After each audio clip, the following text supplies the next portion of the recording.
All right, welcome to the second episode, and we are going to talk about three very specific things, and we decided on these three specific things because we are taking a specific angle.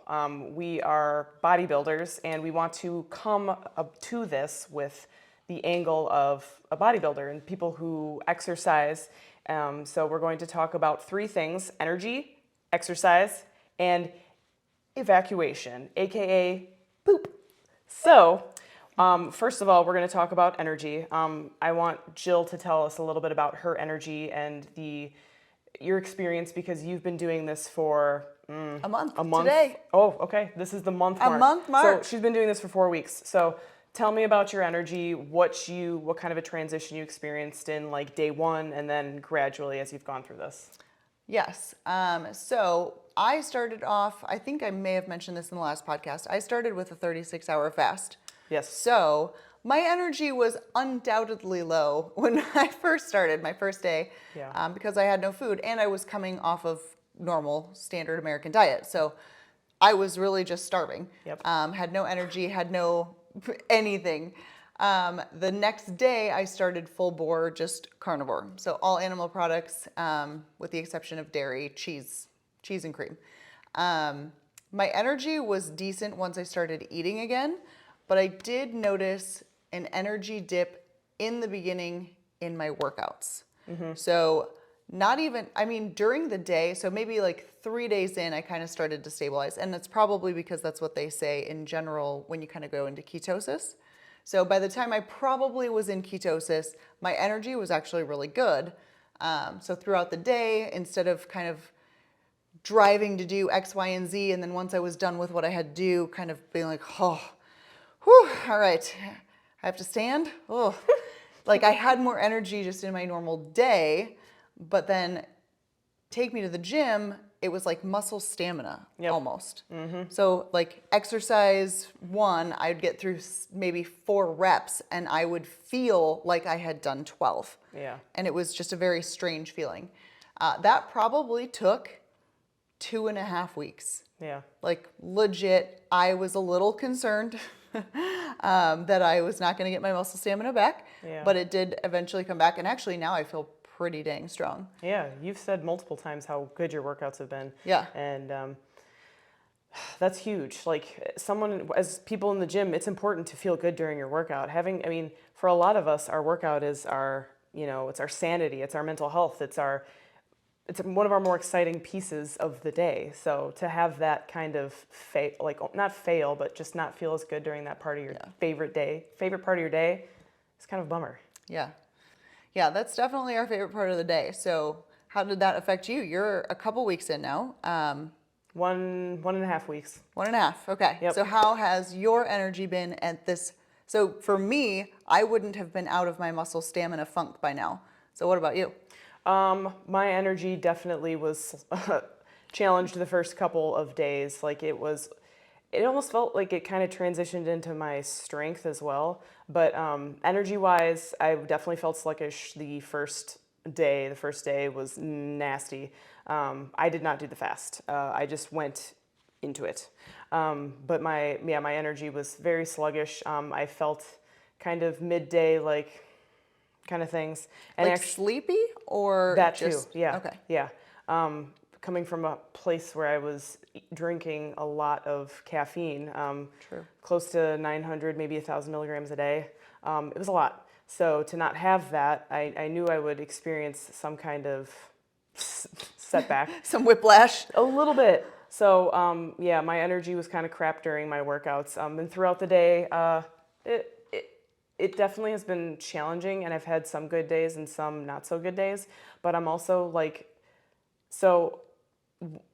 because I was in such a high place of cardio, I lost my cycle, and I don't know if my body fat's not super low, not low enough to be scary or anything like that. But I think that impacted my cycle. So I started my cycle, I think. I'm just not shedding. So that part, it kind of also is unclear if it's the nutrition part or if it's my cycle. So this week I've experienced, the PMS symptoms. So I'm not sure if it's my cycle symptoms or if it's the diet symptoms, but I'll have probably a little bit better idea in, the next few days. I think I'm tapering off the cycle symptoms, which is annoying as hell because up in weight, water retention, cravings, like moodiness, like all of these things, but no shedding. PMS.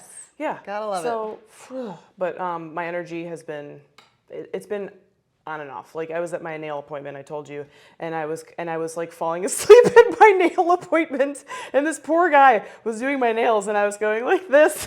I did it at least 6 times. Can you please tell me that maybe you drooled a little? I don't think so. No, but I caught myself. Like I was and he did a great job. But I was like this, and I was like, I was coming up. So energy's been meh. Like nothing extreme, but I've had good days and I've had bad days. So I think that's kind of this week is kind of iffy. Just, is it PMS? Yeah. Is it the diet? Yeah. Kind of what's going on. Yeah. Okay. So I think really when it comes to energy, I think it kind of depends, at least in the first week and maybe even 2, where you were at prior with your nutrition, where you were at with your lifestyle. You did the fast. I didn't. I had a huge intake of caffeine. Yours kind of you tapered yours off. I really didn't. I tried to, but I didn't do a very good job because I was cramming it all in. I actually didn't taper at all. I went Okay. cold turkey. Okay. With the caffeine. But, Okay. How high were you with your caffeine? I would have at least 2 cans of energy drinks a day. So 200 milligrams? Sometimes they weren't low stem. Okay.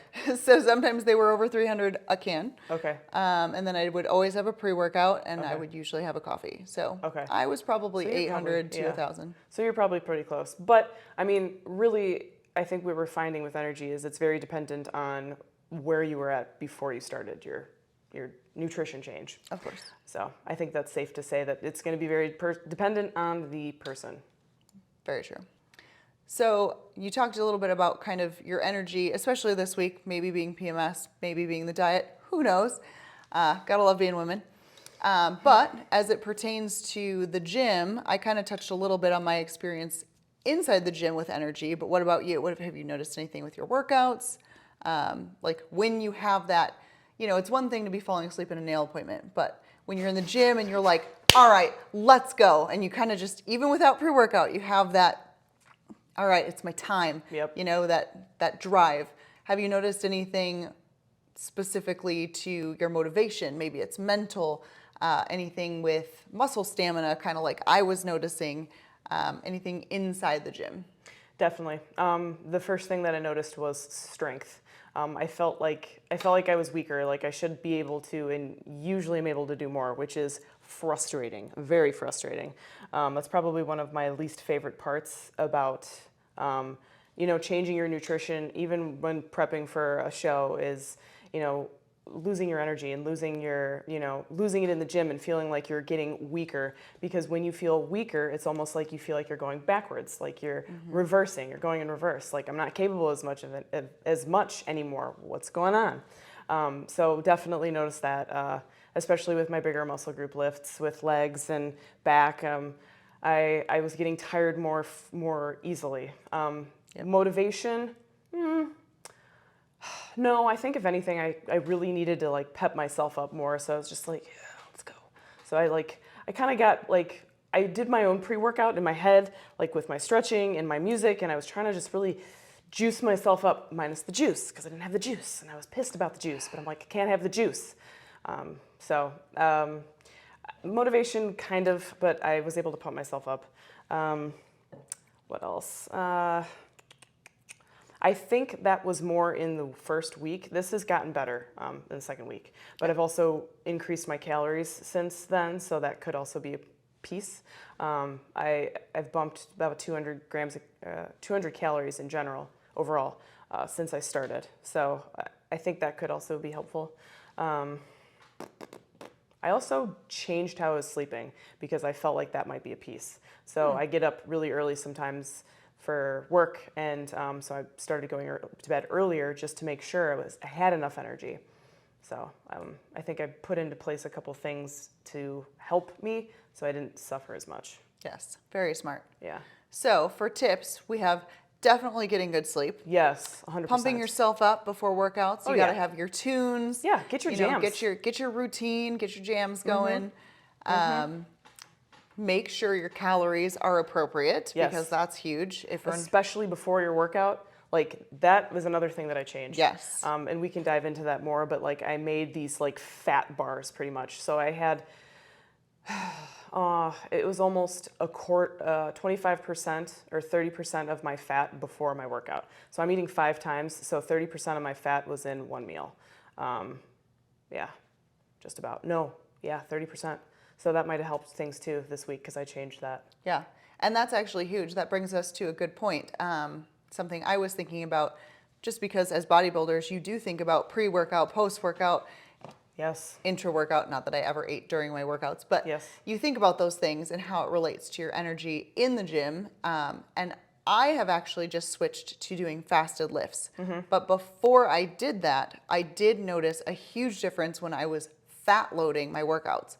So I would have my first meal be one of my heavier meals. I do 3 meals a day, just for reference. But my biggest fat meal would be before the gym, because you think about our diet, we don't run off carbs, we run off fat. Protein is just protein. It's what your body needs for the muscle mass that you have. Plain and simple, that doesn't really change a whole lot from diet to diet. Protein is just protein. So we're just replacing all of those extra carbs with fat, and that is our energy source. So it just makes sense to have these big old fat bars before you go work out. And I actually noticed a huge difference when I did that as well. But in the last couple of weeks, I have actually started to love fasted lifting. So I actually kind of just evenly spread my fat in my 3 meals. But so I have my dinner or my last meal around 5 p.m. And without the carbs in your diet, you just don't get hungry so quick like you would on the standard American diet. So even rolling into the next morning, I get up, I have, my water. I actually drink, before I work out, I have an unflavored glutamine. And then I do a little bit of snake juice, a little plug. That's my unflavored electrolyte balance, which has sodium, potassium, and magnesium. So I do half a packet of that and a scoop of glutamine. And then I am good. I'm not hungry. I go to my workout. I have great energy. So we said, it's gotten a lot better. I don't know if it's necessarily anything other than just time, but no food rolling into my workout, and I'm finally ready to eat by the time I get home. And I'm not even hangry by the time I get home. I'm just good. But you have that store of energy ready for your workout. So it's like you don't even need that. You see people walking into the gym, they got their pre-workout in their hand, their energy drink in their hand, they got a banana over here, and they're trying to eat. Like, oh, I got to eat this banana right before I work out. Like, it's not a thing because carbs do act fast like that, but fat doesn't. So if you have a normal, good diet, your calories are appropriate, you don't have that need for that jolt because you're just running off of your stores of what you have. So I've actually, all that fat. So I've been loving my fasted workouts. So fasted workout, meal 1, I do at around 9. Meal 2, I'll do around 2 o'clock, and then I'll have my dinner at around 5, and I'm solid. I tried fasted workouts, and I did 2 over the weekend just to kind of play around with it and see how I felt. I didn't mind how I lifted. I felt the same amount of energy. It felt good. But eating later, I didn't feel as hungry. I did notice that I was hungry. Like when I ate on Monday morning, I was starving for my 6 a.m. meal because I eat 5 meals a day, and I eat my first one at 6. And I was starving, and I was so ready for my 6 a.m. meal. And I feel more hungry throughout the day if I do eat that. If I don't eat it and I wait, I'm not as hungry. So just kind of playing around with things to see how the body's handling everything is really what I want to do. This is a whole big experiment for me. This is a real big experiment. I'm not trying to work through anything again. As a reminder, my goal is to just see what happens with the body with this nutrition change. I am game for whatever happens, especially in this first month, but just kind of seeing how it feels. And if I like it, I'm going to keep with it. If I don't, then I'm going to stop and I'll change things up. But so far, I really, really like it. It's very, very rewarding. Very cool. And I think too, playing with how many meals that you do eat a day, just based on your lifestyle, is going to play into whether you want to do a fasted workout. Because I would imagine, well, I wouldn't even imagine, I know that my calories in each meal are going to be higher than each of your meals because I have less of them. So I'm cramming, granted our calories aren't the same, but I'm putting more into 3 times versus you into 5. So maybe that has to do with why I feel a little bit more satiated. Not that you felt unsatiated, but maybe that's why I prefer it that way. Because my meals are a little bit bigger. And then when I come home from that workout, I get to feast, right? Because I have a pretty big meal waiting for me at home. So definitely playing around with your schedule. I like to work out first thing in the morning. So I don't want to put, if I'm only eating 3 meals a day, I don't want to waste one that early. Because I want to eat a little bit closer to dinner time so I can eat with my husband. So, you know, it's all about your day and your lifestyle and your schedule. And like if you have a desk job where you have to go to a physical location, that's going to have to do with how you plan your meals and how many times you eat and where you place those meals around your workout. But definitely we can both say it can be done fasted. It's not the standard American diet where you have to eat something and have those carb sources right before your workout or a couple hours before your workout or whatever. To have an effective workout. Yes, exactly. So that's the nice thing about carnivore that I think we can both say we've noticed is you can be a lot more flexible. Oh, absolutely. Definitely. And let's actually look at a little clip now of our workout from Saturday.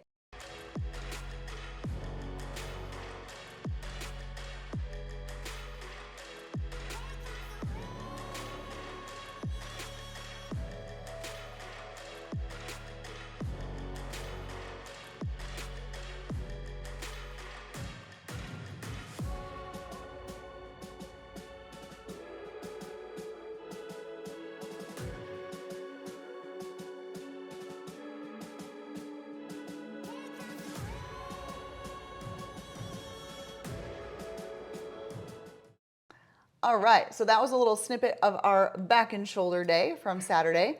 After we were all pumped up, we were ready to go, we went on a little field trip. So we used to chase energy drinks. Now we chase meat. I was doing a lot of research on butchers in the area. So if you are in Phoenix, listen up because these guys are amazing. I have been researching a few different places around, and this isn't even close for us. And we still want to go back because it's worth it. It was an hour? It was about 40 minutes from our gym, which is about 20 minutes from our house. So if we drove from here, it'd be probably about an hour. But it's in Phoenix. So if you live in the Phoenix area, it's in Phoenix. It's off Indian School and kind of just east of the 51 in the Arcadia district. But I came across on Instagram, Arcadia Meat Market. And I reached out to them to actually ask for help. So I am not a huge meat cooker. Neither of us are. I have been doing so much learning, it's insane. Like if you put a piece of meat in front of me, am I gonna poison people if I just cook it on the skillet? Like how do I know it's done? There's so many different ways to cook things in a what do you call it? Oh my God. I'm losing my words. Air fryer. There's the word. Air fryer on a skillet, in a pan, in a smoker, on a grill. There's a Dutch oven. In a Dutch oven. Sous vide, an Instant Pot, pressure cooker. There's so many different ways. Yes. So how do I know? And you go online and you find 2 recipes for, pressure cook a lamb chop or a lamb loin chop. One will tell you to do it for 25 minutes. The other one will tell you to do it for 35 minutes with a natural release. It's all over the place. I'm like, well, is this going to be rubber by the time? Maybe I picked the wrong one.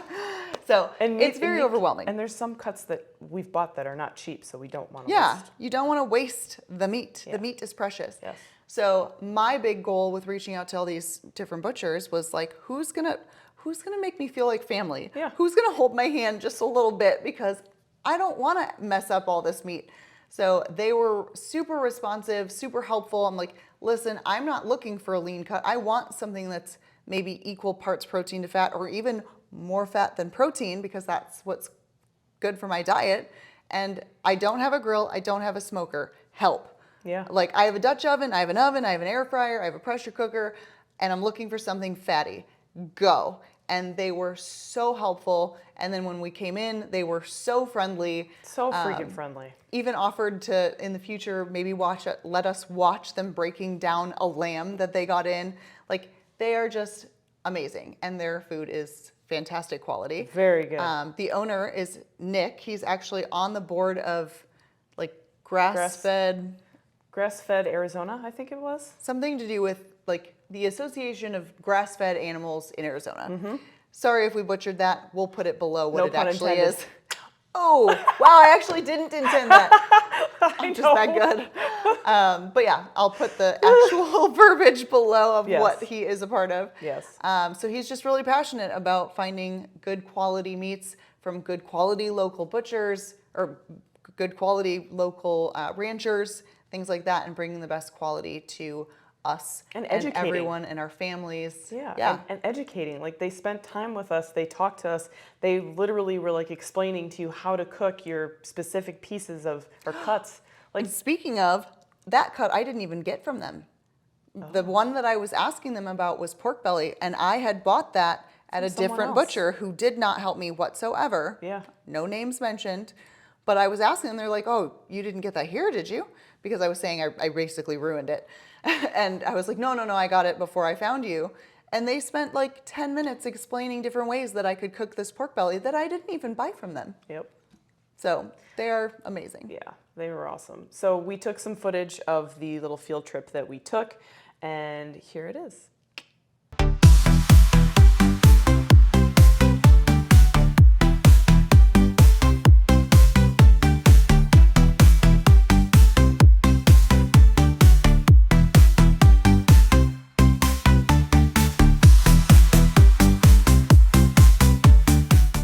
Hope you enjoyed our little clip for our field trip. We'll be doing many more of those. Yes. And if you're in the Phoenix area and you are looking for some quality meats from people who care about their product and are passionate about where they get it from and care about us, the people, their clients, their customers, go check them out and let them know that we sent you and you heard them from us. Yeah. Speaking of meat and where it comes from, where does it go? It all ends up somewhere, right? In the toilet. So we wanted to talk about poop, evacuation. We all poop, and it's fine to talk about. So we're going to talk about it because we have experienced some changes in evacuation. So I'm going to ask Jill about her evacuation experiences and how it's kind of changed. Something I never thought I would be talking about on film. Poop. My bowel movements. Poops. So, definitely, I'm sure if you are watching this podcast, you have probably done some research into carnivore, and you've probably come across some big names talking about the carnivore diarrhea very publicly. Apparently, it's a big thing. I actually never experienced this. Did you experience the diarrhea? I mean, I had one episode, but I think it was something that I ate, and I was immediately just like, nope. And that was right after our girlfriend's bodybuilding show, and it was cheese related. Yeah, that'll do it. So apparently, though, it's very common, and people will warn you. Like if you go into groups like the Steak and Butter Gang, they will warn you. It's really common. Here are things to look out for when you're not fat adapted or ready for some of that fat. Yep. Sometimes your body can't absorb it all, and it's fat, especially if you eat hot liquid fat, which is a good tip not to do until you're fat adapted. Eat cold butter, maybe not melted butter. But you can imagine what that hot butter would do and go through you, and then you get the carnivore. We should tag a name for this, but the carnivore shits. For now.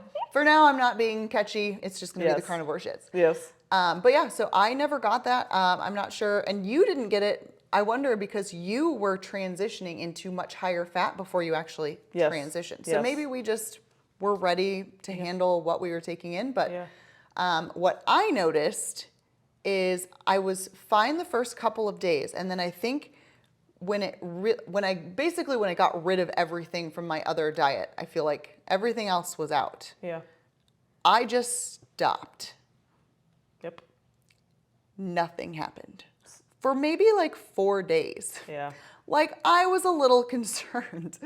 But you didn't feel the sensation Right. or the need or the urgency. No, And I didn't same. feel full. I didn't feel bloated. I didn't feel like, oh God, you do the stomach rub, like get out of me, Yep. trying to move it down your intestines. I didn't have that. I just didn't have to go. Yeah. And I'm like, but I just had a 20-ounce ribeye. Doesn't it have to go Where somewhere? did it go? What did I do with it? Where's it going? Where did it run away? Where is it? So yeah, that was very strange, and I will put him on blast. My husband, who has been doing carnivore a little bit longer than me, said the same thing. Like shortly after he got started, there was just a time period where he's like, what the heck? I'm not going to the bathroom. I don't really feel like I have to go, but nothing's happening, and it's bizarre. It was a couple days like after he started, right? Yes, it was not right away. And I experienced the same thing. Like on day like 4, like I had like a dry spell. I was just like, Dry spell. it's like, because I mean, I look forward to pooping. It I do feels too. good. It's like a release. It's like, you know, everything's working. Things are digesting. They're coming out. You look back. You're like, yes, high five, pat on the back. We pooped today, kind of thing. It's like a reset button. It really is. And I didn't have that either, but I didn't feel the need, and I didn't like, sometimes you can like see it in your gut. And you're like, I see that poop. I know you want to come out. Get out. I didn't have that. There was nothing. And it was fine. I was just like, I just kind of wanted it, and I kind of felt like I should, and it just didn't. It's like FOMO. And then it happened. Yeah. And then it happened. And then, I mean, when it happened, it looked different than normal. Yep. I had a carne asada type look. Little strips. little thin log-like. Yes. So like that was definitely something that changed too for me. Yeah. Was Volume. volume, shape. Yes. I will say that now, thankfully, I have passed my dry spell. But more often than not, I will not have carne asada. I will have little stones. Like they still sink. You want it to sink. You don't want it to So float. glad they're sinking. If they float, it means like something like you're not absorbing your fat because the fat would be more buoyant. There's something. Something to that nature. So you don't want it to float. So they are sinking, but they're just like little pebbles, Little stones, little nuggets, if you will. I mean, things are moving and it's consistent, but it's certainly not just the different. volume that you're used to with, all of those leafy salads we were taking in as bodybuilders, trying to fill up space in the stomach and trick our bodies that we're not hungry. Volume eating. Volume eating comes out in volume. And even though I feel like I'm eating quite a bit, in fact, I'm eating more calories than I was on my previous diet, but your body just uses it. It gets absorbed. You put it to use. And what you have left is not like this fibrous pile of junk that you just couldn't use, so you get rid of it in your stool. We just don't have that. It's proof that like this diet is, our bodies are using it more effectively and efficiently than what we were putting in our body before, because we were eliminating so much more. There's so much more waste, so much crap. Nothing. We don't need this. So No it's coming pun out. intended. Damn it. Oh, that was way funnier than it should have been. So anyway, we've talked a little bit about energy and energy in our workouts or our exercise. We've talked about evacuation, and we've showed you a little bit about our field trip last Saturday, both to the gym and to the meat market, Arcadia Meat Market, that is. Yes. So I think that's all we have. But if you guys have questions about energy, questions about stools, evacuations, or questions about cooking any meats that maybe we have already figured out, feel free to drop a comment below, send us a message. Also, don't forget to like the video and subscribe if you haven't already. And we will be back next week. Do we have any sneak peek previews for next week? No. We're not going to tell you. Nope. Just come back and watch. But we will have undoubtedly more workouts and more field trips to show you. Definitely. And we will have more tips, tricks, and stay tuned on our Instagram. We'll be posting recipes and different helpful things there as well. So like us on Instagram at Bikini Bodies by Beef, and tell your friends. Until next time. Bye.